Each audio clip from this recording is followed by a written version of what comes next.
Hello दोस्तों, good morning. आज आप लोग को पाँचवा छठा छठा जो वन लाइनर जो प्रैक्टिस सेट था, ठीक है, सीटेट के लिए, वो आप लोग यहाँ पे देख लीजिए। इससे पहले आप लोग को 5 ठो मतलब कि 50-50 का क्वेश्चन का ये सीरीज चल रहा है, आप लोग को बताया जा चुका है। ठीक है, नहीं देखे होंगे तो जाके प्लेलिस्ट में देख सकते हैं या फिर वीडियो में देख सकते हैं। अब आइए 251 जो है, माता पिता में वंशजों में स्थानांतरित होने वाले लक्षणों को कहा जाता है आनुवंशिकता। थॉर्नडाइक के व्यक्तित्व के वर्गीकरण का आधार क्या था? चिंतन और कल्पना था। थॉर्नडाइक किस पे प्रयोग किया था? बिल्ली पे प्रयोग किया था। विकास के किस काल को अत्यधिक दबाव और तनाव का आंधी तूफान की अवस्था जिसको बोल सकते हैं कि कहा गया था? और किसके द्वारा बोला गया था ये कथन कि विकास जो है वो क्या है? आंधी तूफान की अवस्था यह है। किशोरावस्था को बोला गया था। और किसने बोला था?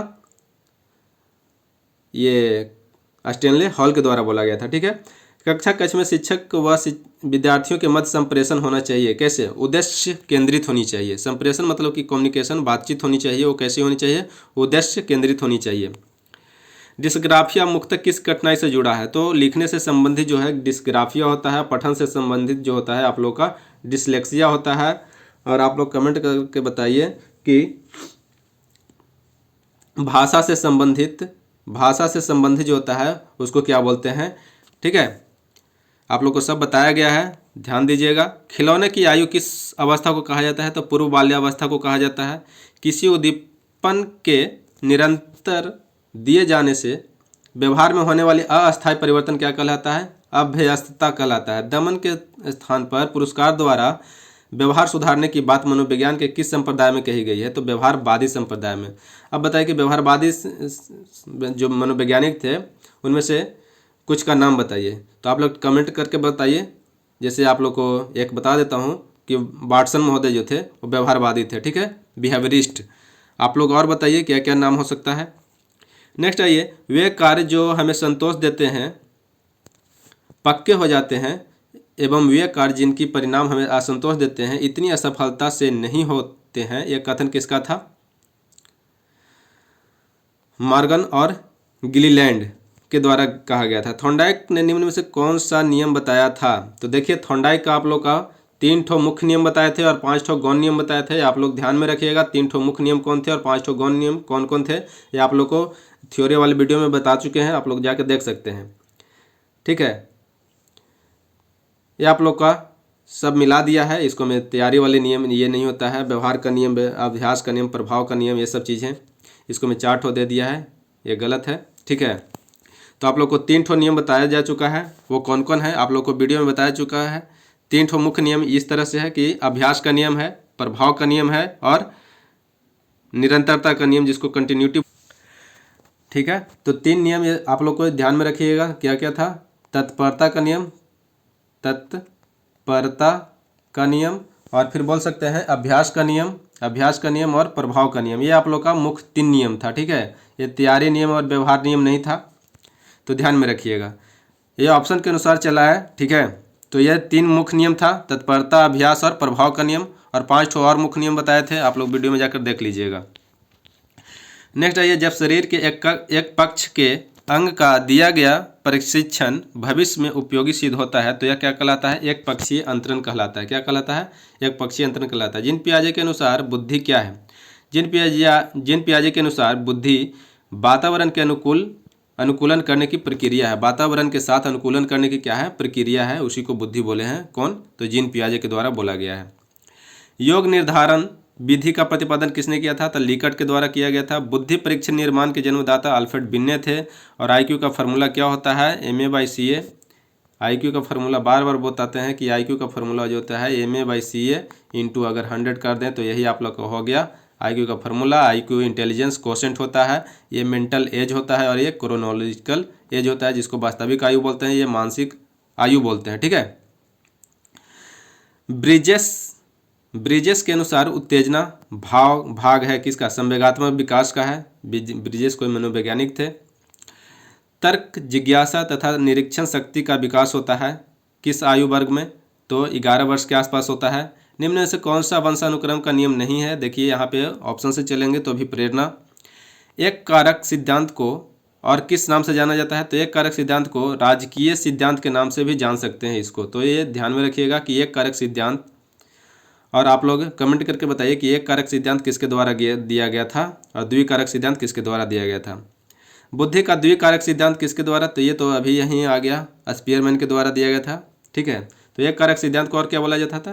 राजकीय सिद्धांत। नेक्स्ट आइए, स्पीयरमैन कहाँ के निवासी थे? तो फ्रांस के निवासी थे। स्पीयरमैन पहले किस विषय के प्रोफेसर थे? तो स्पीयरमैन जो थे सांख्यिकी विषय के प्रोफेसर थे, बाद में मनोविज्ञान के प्रोफेसर बन गए। सांख्यिकी जो कि स्टैटिस्टिक्स होता है मैथ में। ठीक है, फिर ये स्पीयरमैन ने बुद्धि का संबंध किससे बताया है? तो स्पीयरमैन ने बुद्धि का संबंध चिंतन से बताया था। बालकों को भाषाई विकास का क्रम क्या है? बालकों के भाषाई विकास का क्रम पहले रुदन, क्रदन, बबलाना, फिर हाव भाव, इस तरह से था। छात्र केंद्रित शिक्षण का आशय किससे है? तो छात्र केंद्रित शिक्षा का आशय है प्रत्येक छात्र की आवश्यकता को ध्यान में रखना, यही होता है छात्र केंद्रित।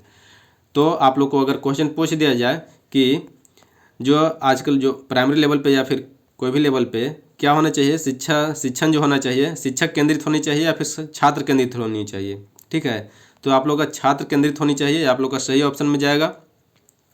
शिक्षा के खेल विधि का अर्थ क्या है? खेल क्रियाओं के द्वारा शिक्षण करना। ठीक है, प्रयोजनवाद के जन्मदाता कौन है? आप लोग कमेंट बॉक्स में कमेंट करके बताइए। आप लोग को बहुत बार बताया जा चुका है। प्रयोजनवाद ने किसे जन्म दिया था? तो प्रोजेक्ट विधि को दिया था। ठीक है, प्रोजेक्ट विधि का जन्मदाता कौन है वो बताइए आप लोग कमेंट बॉक्स में कमेंट करके।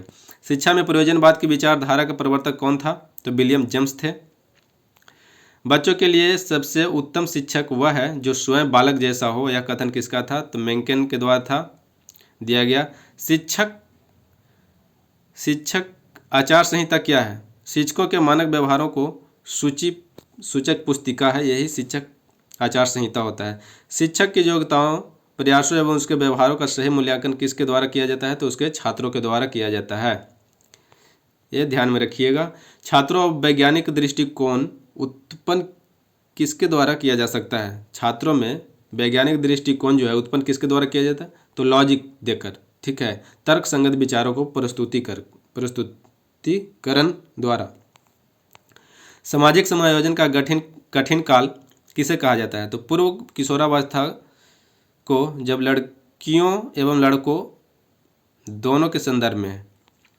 छात्रों का विश्वास प्राप्त करने हेतु शिक्षक को उनके साथ कैसा व्यवहार करना चाहिए? तो मित्र जैसा व्यवहार करना चाहिए। एक अध्यापक की दृष्टि में कौन सा कथन सर्वोत्तम है?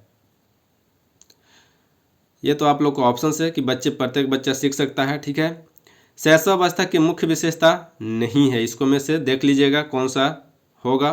चिंतन प्रक्रिया शैशवावस्था की नहीं है, क्योंकि उस समय चिंता सोचता नहीं है, बच्चा सोच नहीं सकता है। मैकडूगल के अनुसार मूल प्रवृत्ति या जिज्ञासा का संबंध संवेग कौन सा है? तो आश्चर्य है। मैकडूगल के अनुसार मूल प्रवृत्तियाँ दिया गया था मैकडूगल के अनुसार 14 ठो, ये आप लोग को वीडियो में बताया जा चुका है, जाकर देख सकते हैं।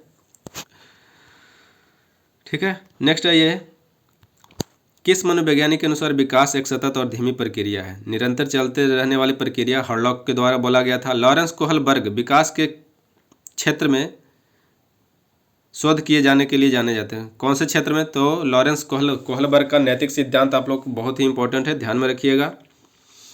बिग व हेट डैश की विशेषताओं को सर्वोत्तम रूप से व्यक्त करने वाला एक शब्द परिवर्तन शारीरिक, सामाजिक और फिर मनोवैज्ञानिक होता है।